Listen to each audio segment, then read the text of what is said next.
वृंदावन बिहारी लाल की। बहुत ही सौभाग्य का समय है कि उस महाप्रभु की असीम दया दृष्टि से हम सभी लोगों को इस सत्संग का सुअवसर प्राप्त हुआ है। ये बहुत बड़े भाग्य का समय होता है और जिसने इस भाग्य को समझ लिया वो कहाँ से कहाँ पहुँच गए इसका कुछ ठिकाना नहीं। हाँ, सत्संग में आते हैं लोग, सबके अलग अलग भाव और विचार होते हैं। कुछ लोग आते हैं कि चलो बुलावा आ गया है, चलो सुना है, तो उनका भाव अलग रहता है। कुछ लोग आते हैं कि जल्दी से चले और फिर काम पर ध्यान रहता है। आए तो हैं यहाँ पर, लेकिन ध्यान किस चीज़ का है? काम पर है कि कब जल्दी ख़त्म होगा, कब जल्दी जाएंगे, तो उनका भाव अलग है। महापुरुष कहते जाकी रही भावना जैसी और प्रभु मूरत देखी तिन तैसी। जैसा जिसका भावना होता है उतना लाभ वो उठा लेता है। सब बराबर लाभ नहीं उठा पाते। कोई ज़्यादा, कोई बहुत ज़्यादा लाभ उठा लेता है, कोई कम लाभ उठाता है और कोई बिल्कुल ही लाभ नहीं उठा पाता। जिन लोगों को सही में सत्संग का ज्ञान हो गया, समझ में आ गया, तो आज उन्हीं के गीत गाए जाते हैं। सत्संग की अगर एक बात भी आपको समझ में आ जाए, ज़्यादा नहीं, एक बात भी समझ में, लेके सही से समझ में आ जाना चाहिए। और किसी चीज़ का अधूरा जो ज्ञान होता है वो खतरे की घंटी होती है। होता कि नहीं होता? आप लोग पढ़ते हैं कि अधूरा ज्ञान खतरनाक है।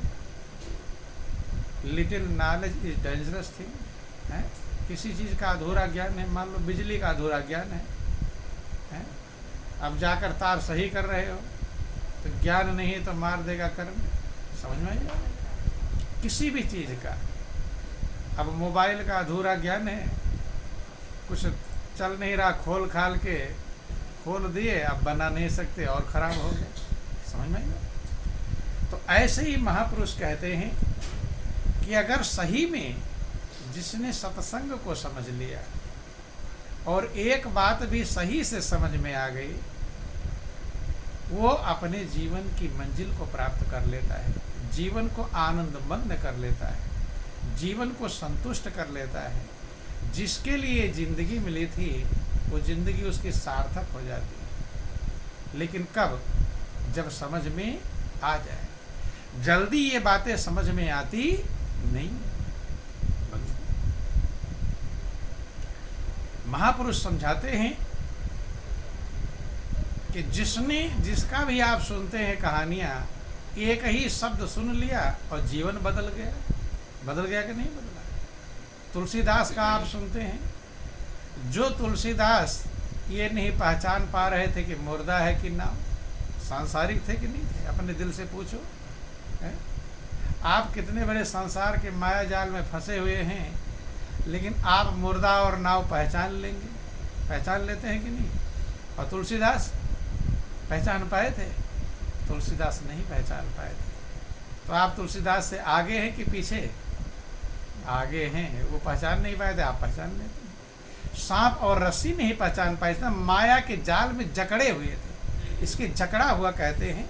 लोग कहते हैं आज कि हम माया के जाल में फंसे हुए हैं, कहते हैं कि नहीं कहते? लेकिन वो कितने माया जाल में फंसे हुए थे। पत्नी से मिलने के लिए मुर्दे पर सवार होकर नदी के उस पार चले गए। और क्या समझा? मुर्दा समझा कि ना हो? तो सोच लो कितना माया जाल में फंसे हुए थे।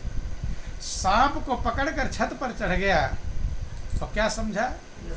रस्सी। तो आप उनसे होशियार हैं, आगे हैं, लेकिन उन्होंने सत्संग की एक बात समझ लिया था। क्या समझ लिया था? समझ गए थे और उन्हें पत्नी का सत्संग मिल गया था। सत्संग आप कहीं से प्राप्त कर सकते हैं, नहीं समझ में?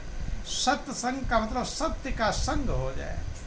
जो चीज़ सत्य है, अकाट सत्य है, उसका संग आपको हो जाए तो सत्संग हो गया। बंधु, पत्नी का सत्संग क्या मिला? जब पत्नी ने देखा कि मेरे पति आज ही तो मैं विदा होकर आई हूँ ससुराल से मायके, और मेरे पति मुझसे इतना प्रेम करते, इतना मेरे मोह में हैं कि एक दिन भी मेरा वियोग बर्दाश्त नहीं कर पाए। बारिश हो रही है, वही कहा गया मूसलाधार अंधकार का रास्ता है, बीच में नदी पड़ती है, कैसे आए होंगे। तमाम सारी कहानियां उसके विचार में। जब उसने ये भी देखा कि तुलसीदास से पूछा कि कैसे घर में तुम आए, दरवाजा तो बंद है, तब उन्होंने कहा कि मुझे बहुत बड़ी होशियार पत्नी मिली है, समझदार पत्नी मिली। क्या क्या होशियार? कि तुमने मुझे चढ़ने के लिए पहले रस्सी लटका रखा था।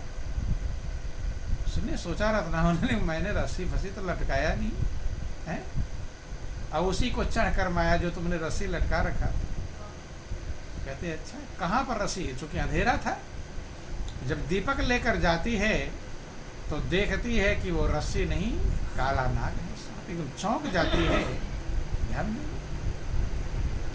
देखो, ज्ञानी और अज्ञानी में क्या फर्क होता है। ज्ञानी अज्ञानी इस संसार में जीता है अपने स्वार्थ के लिए। किसके लिए? अपने स्वार्थ के लिए।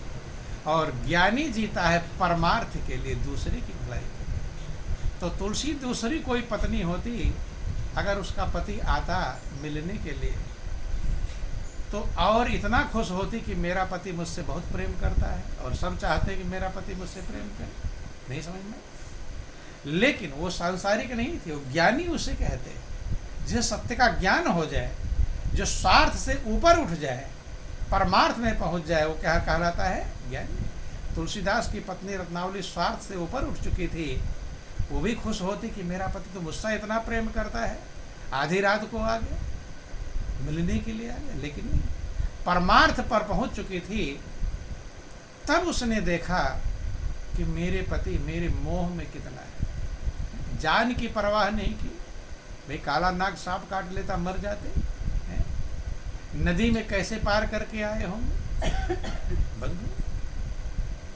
तब उसने समझाया, सत्य का ज्ञान समझाया। ठीक है, क्या समझाया? कहती है कि आपके हृदय में प्रेम की क्षमता है। ध्यान देना, और कोई क्षमता किसी के पास भले ना हो, लेकिन एक क्षमता सबके पास है। हो सकता है आप पहलवानी करने की क्षमता ना हो सकता है खूब पैसा कमाने की क्षमता ना हो सकता है आपके पास चालाकी चतुराई ना हो, लेकिन एक क्षमता सबके पास है, और वो है प्रेम करने की। ये क्षमता सबके पास पर होने दे रखा है, चाहे वो अमीर हो, चाहे गरीब हो, चाहे राजा हो, चाहे फकीर हो, चाहे मूर्ख हो, चाहे विद्वान हो, चाहे पढ़ा हो, चाहे अनपढ़ हो। सबके अंदर प्रेम करने की क्षमता है, और सबको प्रेम पाने के अधिकार है। ये व्यवस्था सबके पास मौजूद है, कैसा भी कोई। ध्यान देना, तुलसीदास की पत्नी कहती है कि तुम्हारे अंदर प्रेम को प्राप्त करने की क्षमता है, पाने की क्षमता है।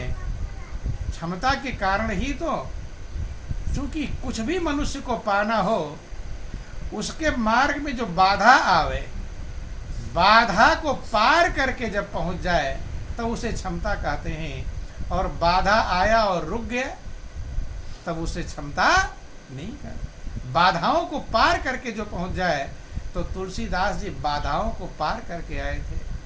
उनकी पत्नी कहती है कि तुम क्षमता है तुम्हारे अंदर, प्रेम करने की क्षमता है, लेकिन वो प्रेम तुम्हारा दिशा गलत है।